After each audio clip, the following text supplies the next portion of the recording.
Sur la foire aux bestiaux de Makurdi, le bétail se fait de plus en plus rare. Les éleveurs peuls y venaient par centaines pour vendre leurs bêtes. Mais l'escalade des violences intercommunautaires qui les opposent aux agriculteurs de la région les ont fait fuir. Depuis 3 mois, une loi interdit même aux éleveurs de transhumer dans l'état de Benue, un désastre pour l'économie locale. Si la loi anti-pâturage s'arrête, j'espère que le marché reviendra en premier. Mais pas seulement le marché.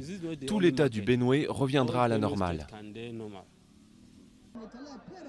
Depuis le début de l'année, les violences entre les agriculteurs et les éleveurs ont fait des centaines de morts dans le centre du Nigeria.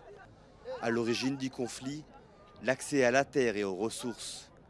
Le réchauffement climatique et la désertification obligent les éleveurs nomades à migrer vers le sud du pays pour nourrir le bétail, s'attirant les foudres des populations locales. D'attaque en représailles, le conflit s'envenime de jour en jour.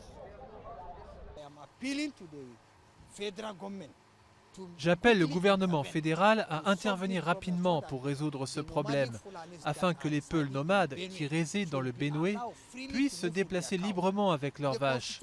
La constitution du Nigeria, article 40, permet à tout le monde d'aller où il veut.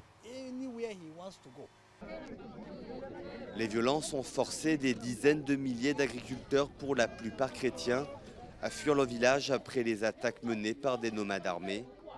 Dans cette école, ils sont 10 000 à vivre loin de leurs terres, dans l'attente de la résolution du conflit.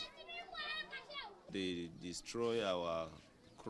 venaient avec leurs bêtes et ils ont détruit nos récoltes.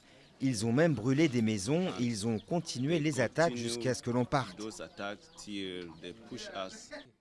Les combattants sont arrivés dans le village et on a couru partout. Ils ont commencé à tuer des gens et nous nous sommes enfuis.